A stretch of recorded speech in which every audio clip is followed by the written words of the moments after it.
Hello everyone, আপনারা অনেকেই আমাদের এই ফ্রেন্ডস ফর কজ চ্যানেলটাকে লাইক শেয়ার অ্যান্ড সাবস্ক্রাইব করেছেন। সেটার জন্য আমরা অনেক অনেক কৃতজ্ঞ আপনাদের কাছে। Thank you so much.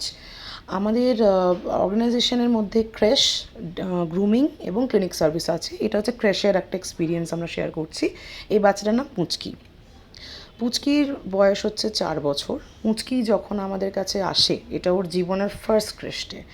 ও কোনো দিনও বাইরে কোথাও থাকেনি, কোনো ক্রেশে থাকেনি, অন্য ডগদের সাথে একদমই কমফোর্টেবল না। কারণ যখন ও স্ট্রে অবস্থায় ছিল তখন ওর বাচ্চাগুলোকে অন্য ইন্ডিরা মেরে ফেলে ওর সামনেই, কাজেই একদম ট্রাস্ট করে না।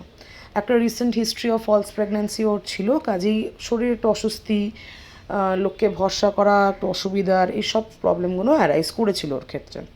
ইভেন আপনি দেখতে পাচ্ছেন যে নিজে থেকে খাবারটাও খেতে চাইতো না, কোনো কিছুই ট্রাস্ট করতো না, ইভেন জলও খেতে চায়নি প্রথম কদিন।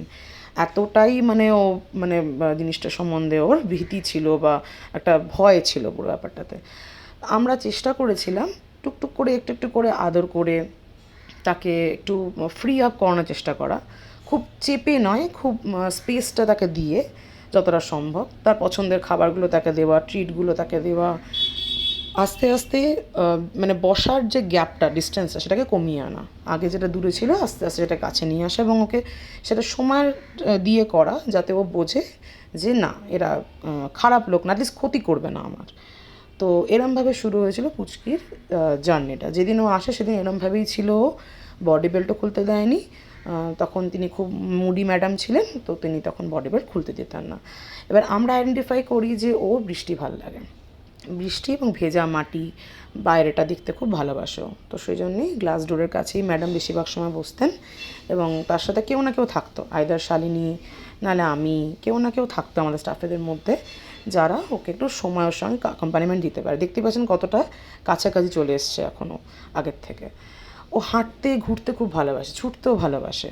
ওকে ওয়াকে আমরা নর্মালি, যেখানে আমরা দিনে তো আমাদের 3টে করে প্রেশার ওয়াক হয়, তো নর্মালি যেখানে আমরা 10-15 মিনিটের করে, ওর ক্ষেত্রে সেটা আমরা 40-45 মিনিটের করতাম, যাতে ও ঘুরে হ্যাপি থাকতে পারে যতটা পারলো, জোর করে নয়, যতটাও করতে পারো সেটাতেই। কিন্তু এটাই খুব ভালো একটা বন্ডিং এক্সপিরিয়েন্স হয়ে গেছিলো ওর সাথে রঞ্জনের। এই যে এনার নাম রঞ্জন, এই যে বাচ্চাটাকে ও খাওয়াচ্ছে, পুচকি একদমই যেহেতু খেতে চাইছিল না, বাড়ির লোক খুবই চিন্তা করছিলেন, তাঁরা খুব অসুবিধার মধ্যে পড়ে ওকে রেখেছিলেন। তারা নর্মাল কোনো সময় প্রেশার রাখেন না, এবং তারা যেহেতু ডিস্টেন্সে ছিলেন, চিন্তা করছিলেন, সেই জন্য আমাদেরকে বাধ্য হয়ে হ্যান্ড ফিডিং করতে হয়।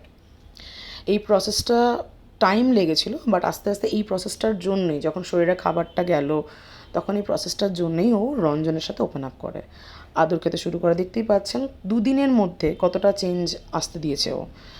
আস্তে আস্তে ওর বডি বেল্ট আমরা খুলতে শুরু করি, ও আদর খেতে শুরু করে, রঞ্জনের সাথে ওপেন আপ করতে শুরু করে।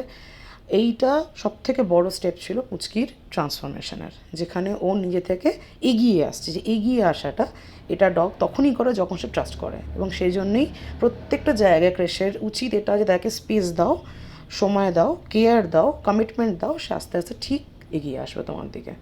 তো এটাই ছিল হচ্ছে আমাদের ছোট্ট ছোট্ট স্টেপ, যেগুলোতে পুচকি আমাদেরকে আস্তে আস্তে ওপেন আপ করেছে আমাদের কাছে।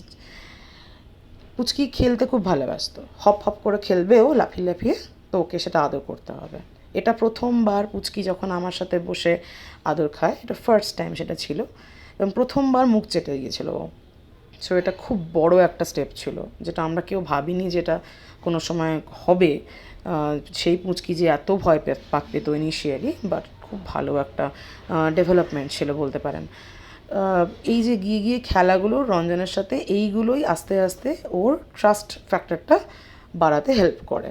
নিজে ডেকে ডেকে যাওয়া, হ্যাঁ, এইগুলো সময় দিতে হয়, বাট হয়েছে, এগুলো ডেভেলপমেন্টগুলো করেছে, যেটার জন্য we are very proud of her.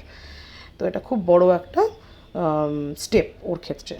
At the same time বাড়ির লোকেরও একটা বড় ক্রেডিট, তারা প্রতিটা মুহূর্তে আমাদেরকে সাপোর্ট করে গেছেন, আমাদেরকে গাইড করে গেছেন যে কী দেবে, কী না দেবে, কী দিলে ও খুশি থাকে, everything, and they have never doubted us. ওনারা আমাদেরকে ফুল ফ্লেজেডলি সাপোর্ট দিয়েছেন বলেই কিন্তু আমরা এই কাজটা সফলভাবে করতে পেরেছি। থ্যাংক ইউ শরৎ স্যার, এটা খুব বড় একটা, আপনি আমাদের হেল্প করেছেন, যে আমাদের ট্রাস্ট করেছেন আপনি, থ্যাংক ইউ সো মাচ।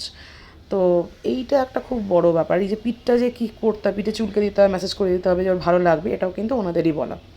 এই কানের কাজটা, এগুলো কিন্তু ওনাদেরই বলা, যে কারণে আমরা এই কাজগুলো করতে পেরেছিলাম। ঠিক আছে, তো সেটা প্রতিটা জায়গাতেই দুপক্ষেরই, মানে পেরেন্টস এবং ক্র্যাশ দুজনেই যদি একসাথে মিলে কাজ করে, বাচ্চা নিশ্চয়ই ভালো থাকবে। যদিও বাড়ি থেকে দূরে, তাও চেষ্টা করতে হবে তার সময় তাকে ভালো রাখার। প্রথমবার এখানে পুচকি নিজে পেটু দেখায়। পেটু দেখানোটা ডগ তখনই করে যখন সে আপনাকে কমপ্লিটলি ট্রাস্ট করে। তো এটা খুব বড় একটা স্টেপ, যেখানে একটা আননোন অ্যাটমসফিয়ারে একটা বাচ্চা কদিনের মধ্যে এসেই যদি তার পেটু দেখাচ্ছে, মানে হচ্ছে যে সে আপনাদেরকে এবং সে অ্যাটমসফিয়ারটাকে সে ট্রাস্ট করছে। তো সেই জন্য এই ভিডিওটা খুব মেমোরেবল। এই মোমেন্টটাতে আমরা সবাই খুব ইমোশনাল হয়ে গেছিলাম, কারণ আমরা ভাবতে পারিনি যে এতটা চেঞ্জ আসবে। বডি বেল্ট খুলতে দিয়েছিল, কলার খুলতে দিয়েছিল, কোনো রকম অসুবিধা করেনি, সুন্দরভাবে কোলের কাছে চাদর খেয়েছিল। প্রথমবার জল খাওয়ার ভিডিও এটা, যেদিন ফার্স্ট টাইম ও জল খায় নিজে থেকে। আর আমি তো মানে পুরো বোল্ড আউট হয়ে গেছিলাম যখন ও আমাকে চেটে দেয়, ভাবতে পারিনি। সবার সাথে এত ফ্রি হয়েছিল, যারাই এসছে দেখা করতে। ক্রেশে অনেক সময় অনেকে আসেন দেখা করতে বাচ্চাগুলোর সাথে, অ্যানিম্যাল লাভার্সরা, সেরকম এই দিদিও এসছিলেন। সবার সাথে এত ফ্রি হয়েছে, এত সুন্দরভাবে, মানে এত সুন্দর ট্রান্সফরমেশন। পার্টিকুলারলি রঞ্জনের সাথে ওর খুব ভালো বন্ধুত্ব ছিল। তো সেটা একটা ইমোশনাল ব্যাপার। এবং এই দিনই ও বাড়ি যাওয়ার ঠিক আগের দিন ও ফার্স্ট টাইম বিস্কিট খায়, নিজে থেকে হাত থেকে বিস্কিট খায়। ওর ফেভারিট হচ্ছে পার্লেজি, যদিও আমরা পার্লেজিটা খুব একটা দেওয়া সাপোর্ট করি না because of the sugar content, but ও খায় বিস্কিটটা। এবং ভ্যানিলা আইসক্রিম ও খুব পছন্দের, সেটা লাস্ট দিন ও খেয়ে গেছিলো। আমার কাছে ভিডিওটা খুব fulfilling. Thank you so much পুচকি।